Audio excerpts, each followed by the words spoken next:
মহকুমা ভিত্তিক স্বাস্থ্য দপ্তরের পর্যালোচনা বৈঠক অনুষ্ঠিত হয়েছে। ঊনকোটি জেলার কৈলাসহরের সার্কিট হাউসের কনফারেন্স হলে আজকে বৈঠকের আয়োজন করা হয়। এমআরও এইচপিভি টিকাকরণের সচেতনতা বৃদ্ধির লক্ষ্যে এদিনের এই বৈঠক। মূলত এদিন জানা গেছে ঊনকোটি জেলার এইচপিভি টিকাকরণে বিশেষ জোর। মহকুমা ভিত্তিক এই পর্যালোচনা সভায় ঊনকোটি জেলার কৈলাসহর মহকুমায় এমআর এবং এইচপিভি টিকাকরণ কর্মসূচির অগ্রগতি খতিয়ে দেখতে এক গুরুত্বপূর্ণ সভার আয়োজন করা হয় কৈলাসহর সার্কিট হাউসের কনফারেন্স হলে। এই মহকুমা ভিত্তিক পর্যালোচনা বৈঠকে টিকাকরণের হার বৃদ্ধি এবং সাধারণ মানুষের মধ্যে সচেতনতা গড়ে তোলার উপর বিশেষ গুরুত্ব আরোপ করা হয়। সভায় সভাপতিত্ব করেছেন কৈলাসহর পৌর পরিষদের চেয়ারপারসন চপলা দেবরায়। উপস্থিত ছিলেন জেলা মুখ্য স্বাস্থ্য আধিকারিক ডক্টর শীর্ষেন্দু চাকমা, জেলা টিকাকরণ আধিকারিক ডক্টর সন্দীপন ভট্টাচার্য, জেলা পরিবার কল্যাণ আধিকারিক ডক্টর অমিত দেববর্মা সহ আরো অন্যান্যরা। এই প্রসঙ্গে কি বললেন ডক্টর সন্দীপন ভট্টাচার্য, জেলা টিকাকরণ আধিকারিক, শুনুন। নমস্কার। আজকে আমাদের এখানে আমরা একটি গুরুত্বপূর্ণ মিটিং এখানে আমরা কন্ডাক্ট করেছি। সেটি হচ্ছে আমাদের বর্তমানে ঊনকোটি জেলার যে মিজলসের যে পরিস্থিতি সেটা নিয়ে, এবং সঙ্গে এইচপিভি ভ্যাকসিনেশন কিভাবে আমরা বাড়াতে পারি, কিভাবে আমরা প্রত্যেকটি 14 থেকে 15 বছরের মেয়েকে আমরা এইচপিভি ভ্যাকসিনেশন দিতে পারি সেটি নিয়ে।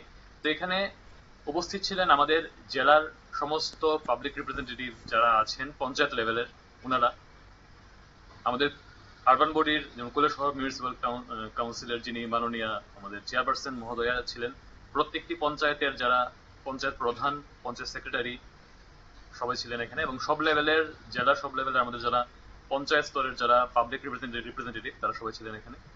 তো MR1 এবং MR2 ভালো থাকাতে এখানে মিজলস হয়েছে অনেকের মধ্যে, অনেক শিশুর মধ্যে, কিন্তু ওরা একটু সিমটমে ওরা সুস্থ হয়ে গেছে, এবং যেহেতু সঙ্গে সঙ্গে ট্রিটমেন্ট শুরু হয়ে গেছে বা ভিটামিন এ ডোজ প্রত্যেকটি শিশুকে সুনিশ্চিত করা হয়েছে, 100% শিশু ভিটামিন এ পেয়েছে, তার জন্য কিন্তু মিজলস হলেও অল্প সিমটমে সেরে গেছে। এখানে কোনো মিজলস থেকে কোনো মৃত্যু হয়নি বা সিভিয়ার কোনো কমপ্লিকেশনও কারোর মধ্যে হয়নি। তো যেটাই হোক, এখন আমরা যেটা করছি সেটা হচ্ছে অ্যাক্টিভ সার্ভিলেন্স। আমরা প্রত্যেকটি গ্রামে গ্রামে, পুরো জেলাতে, প্রত্যেকটি এলাকায়, প্রত্যেকটি ডোর টু ডোর গিয়ে আমরা দেখছি। আমাদের আশাকর্মীরা, আশা দিদিরা দেখছেন, এবং আমাদের যে গ্রাসরুট লেভেল যারা আছে ফিল্ড ওয়ার্কার তারা দেখছেন যে কোথাও কোনো বাড়িতে কোনো ফিভার এবং র্যাশ কেস আছে কিনা, থাকলে সঙ্গে সঙ্গে রিপোর্টিং, সঙ্গে সঙ্গে ট্রিটমেন্ট, এবং তাকে ভিটামিন এ এর ডোজ সুনিশ্চিত করা, সেটা করা হচ্ছে। বৈঠকে মহকুমার বর্তমান টিকাকরণের পরিসংখ্যান উপস্থাপন করা হয় এবং যেসব এলাকায় টিকাকরণের ঘাটতি রয়েছে সেগুলি চিহ্নিত করা হয়। শিশুদের মধ্যে এমআর টিকা এবং 14 বছর বয়সী কিশোরীদের মধ্যে এইচপিভি টিকাকরণের উপর বিশেষ গুরুত্ব আরোপ করা হয়। বিশেষ করে জরায়ুর মুখের ক্যান্সার প্রতিরোধে এইচপিভি টিকা প্রয়োজনীয়তার উপরও এদিন জোর দেওয়া হয়েছে। স্বাস্থ্য দপ্তরের আশা, এই সমন্বিত উদ্যোগের মাধ্যমে কৈলাসহর মহকুমার প্রতিটি প্রান্তে এমআর ও এইচপিভি টিকাকরণের পরিধি আগামী দিনে আরও বিস্তৃত হবে। নিয়ে নিচ্ছি ছোট্ট একটি বিজ্ঞাপন বিরতির সঙ্গে থাকুন।